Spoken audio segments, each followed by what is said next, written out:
जब भी कोई प्लेन क्रैश होता है तो सवाल उठता है, ऐसा हुआ कैसे? और जवाब कभी भी सिंपल नहीं होता। ऐसा नहीं होता है कि बस एक चीज गलत हुई और बूम। असल में ये तो एक लंबी कॉम्प्लेक्स कहानी का आखिरी पन्ना होता है। तो आज हम इसी कहानी की परतों को खोलेंगे और उस छुपे हुए सच को सामने लाएंगे, जिस पर अक्सर किसी का ध्यान ही नहीं जाता। आज के ज़माने के जो हवाई जहाज़ हैं वो सच में किसी जादू से कम नहीं हैं। मतलब इतनी कॉम्प्लेक्स मशीनें इतनी सेफ बनाई गई हैं कि वो छोटी-मोटी कई गड़बड़ियों को आराम से झेल सकती हैं। पर सवाल ये है कि तब क्या होता है जब एक के बाद एक ऐसी चीज़ें गलत होने लगें जो सबसे बेहतरीन सेफ्टी सिस्टम्स को भी फेल कर दें। तो फिर वही सवाल कि आखिर ये कैसे हो सकता है? इतनी सारी सेफ्टी लेयर्स वाली मशीन आसमान से गिर कैसे सकती है? देखिए, इसका जवाब किसी एक बड़ी धमाकेदार वजह में नहीं मिलता। नहीं, जवाब तो अक्सर बहुत छोटा होता है, उन बारीक डिटेल्स में छुपा होता है जिन्हें हम और आप अक्सर नज़रअंदाज कर देते हैं। चलिए, इस पड़ताल को शुरू करते हैं एक असल घटना से, एक ऐसा हादसा जिसने पूरे देश को हिलाकर रख दिया था। ये कहानी हमें सीधे उन आखिरी पलों में ले जाएगी जब सब कुछ गलत हो गया। तो ये हैं उस दुखद दिन के फैक्ट्स। एक VTSK लियरजेट 45, इसमें महाराष्ट्र के डेप्यूटी सीएम अजीत पवार समेत 5 लोग थे। प्लेन बारामती के पास क्रैश हो गया, और वो भी लैंडिंग की दूसरी कोशिश के दौरान। अब आता है वो एक जरूरी सुराग जिसने जांचकर्ताओं का ध्यान खींचा। एक सीसीटीवी फुटेज। इसमें साफ साफ दिखता है कि जमीन से टकराने से ठीक पहले जेट का बायां पंख अचानक नीचे की तरफ झुक जाता है। अब देखिए, ये कोई मामूली झुकाव नहीं था। ये इतना अचानक और अनकंट्रोल था कि ये किसी नॉर्मल गलती की तरफ इशारा नहीं कर रहा था। ये तो सीधा सीधा संकेत दे रहा था कि प्लेन के कंट्रोल सिस्टम में कोई बहुत बड़ी, बहुत सीरियस गड़बड़ हुई है। और इसी एक चीज ने इन्वेस्टिगेटर्स को एक बिल्कुल अलग दिशा में सोचने पर मजबूर कर दिया। अब पंख का इस तरह से झुकना, इससे इन्वेस्टिगेटर्स के दिमाग में तुरंत 3 थ्योरीज आईं। पहली, क्या एक इंजन फेल हो गया था जिससे जो अनबैलेंस्ड पावर पैदा हुई उसने प्लेन को एक तरफ खींच लिया? दूसरी, या फिर क्या ये एक एरोडायनामिक स्टॉल था, मतलब कम हाइट पर एक पंख ने हवा पर अपनी पकड़ खो दी दूसरे से पहले? और तीसरी, क्या ये पायलट की कोई गलती थी?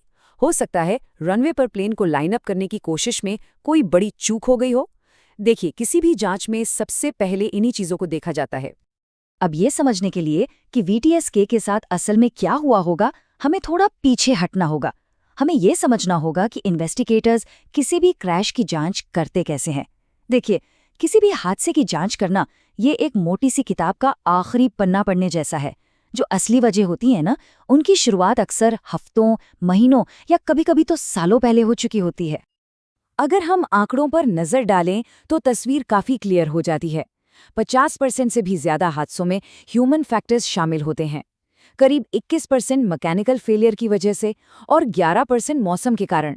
लेकिन, और ये बहुत जरूरी है, जैसा कि हम आगे देखेंगे, ये कैटेगरीज असल में एक दूसरे से बहुत गहराई से जुड़ी हुई हैं। और यहाँ एक बात समझनी बहुत जरूरी है। पायलट की गलती कह देना ना बहुत आसान होता है, पर यह जवाब अक्सर अधूरा होता है। ज्यादातर मामलों में होता यह है कि पायलट और क्रू पहले से ही सिस्टम की कई और गड़बड़ियों से जूझ रहे होते हैं। ठीक वैसे ही मौसम भी अकेला विलन नहीं होता। वो अक्सर एक छोटी सी मैकेनिकल प्रॉब्लम को एक बड़ी तबाही में बदल देता है। लेकिन क्या हो अगर मैं कहूं कि VTSK जैसे हादसे की असली जड़ हवा में थी ही नहीं, बल्कि जमीन पर थी। एक ऐसी जगह जिस पर आमतौर पर किसी का ध्यान ही नहीं जाता। कहते हैं ना, हर हादसे के पीछे कहानी होती है। एक छोटी सी दरार की कहानी जो धीरे धीरे बढ़ती गई, एक मामूली सी गलती जो आगे चल के बड़ी बनती गई। और बस यहीं पर हमारी पड़ताल एक बहुत ही अनएक्सपेक्टेड मोड़ लेती है। अब हम अपनी नजरें कॉकपिट और आसमान से हटाकर एक ऐसी चीज पर लाने वाले हैं जिसे हम सब ने एयरपोर्ट पर देखा तो है, पर शायद ही कभी उस पर गौर किया हो। तो चलिए पहले 2 जरूरी शब्दों को समझ लेते हैं।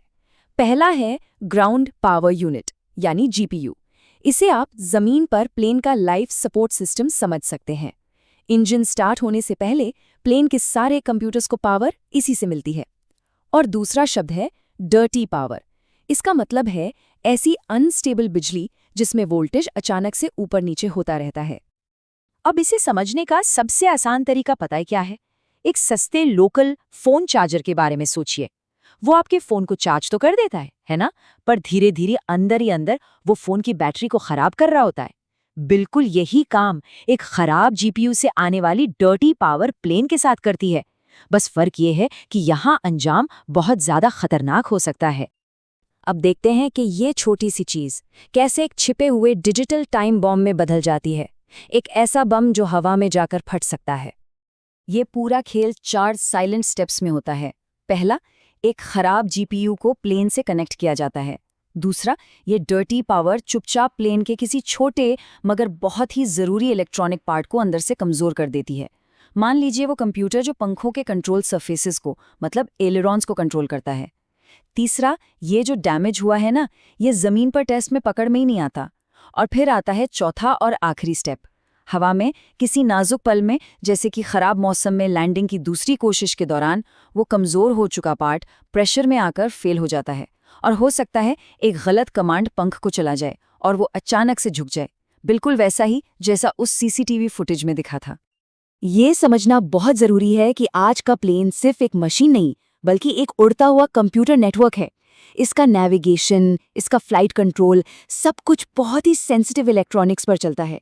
और ये इलेक्ट्रॉनिक्स डर्टी पावर से होने वाले डैमेज के लिए बहुत बहुत ज़्यादा वल्नरेबल होते हैं। तो सवाल उठता है कि इस छिपे हुए खतरे से आखिर लड़ा कैसे जाता है। देखिए, एविएशन इंडस्ट्रीज अनदेखे दुश्मन से बचने के लिए कई लेयर्स पर काम करती है। इसके 3 मेन पिलर्स हैं। पहला, जमीन पर मौजूद सभी इक्विपमेंट्स की रेगुलर और बहुत सख्त टेस्टिंग, जिसका पूरा रिकॉर्ड रखा जाता है। दूसरा, सिर्फ सर्टिफाइड इक्विपमेंट्स का ही इस्तेमाल करना। और तीसरा, रियल टाइम में पावर की क्वालिटी को मॉनिटर करना, ताकि कोई भी प्रॉब्लम शुरू होने से पहले ही पकड़ में आ जाए। लेकिन देखिए, सिर्फ टेक्नोलॉजी ही काफ़ी नहीं है। ह्यूमन एलिमेंट भी उतना ही, बल्कि शायद उससे भी ज़्यादा ज़रूरी है। क्रू रिसोर्स मैनेजमेंट या CRM जैसी ट्रेनिंग इसी के लिए होती है। ये पक्का करती है कि कॉकपिट में हर किसी की बात सुनी जाए, और एक जूनियर पायलट भी अगर उसे कुछ गलत लगे तो वो कैप्टन के फैसले पर सवाल उठा सके। तो आज की सेफ्टी किसी एक सुपर हीरो पायलट पर डिपेंड नहीं करती। ये एक स्मार्ट सिस्टम बनाने के बारे में है, जहां इंसान और टेक्नोलॉजी जैसे कि TCAS यानी ट्रैफिक कोलिजन अवॉइडेंस सिस्टम एक साथ मिलकर काम करते हैं, ताकि गलतियों की गुंजाइश ही कम से कम हो। तो आखिर में प्लेन क्यों क्रैश होते हैं? इसका कोई एक सीधा साधा जवाब नहीं है। चाहे वो VTSK का हादसा हो या कोई और, वजह कभी भी एक पल की गलती में नहीं होती, बल्कि घटनाओं की एक पूरी चेन में छिपी होती है। सेफ्टी किसी एक हीरो की वजह से नहीं आती, ये आती है हर एक छोटी से छोटी डिटेल पर लगातार ध्यान देने से। रनवे पर खड़े उस पावर सप्लाई कार्ड से लेकर कॉकपिट के अंदर लगे छोटे से कंप्यूटर तक। और ये हमें एक बहुत ही जरूरी सवाल के साथ छोड़ जाता है। जैसे जैसे टेक्नोलॉजी और भी ज्यादा कॉम्प्लेक्स होती जा रही है, अगला अनदेखा खतरा कहाँ छुपा हो सकता है? सेफ्टी की ये लड़ाई कभी खत्म नहीं होती।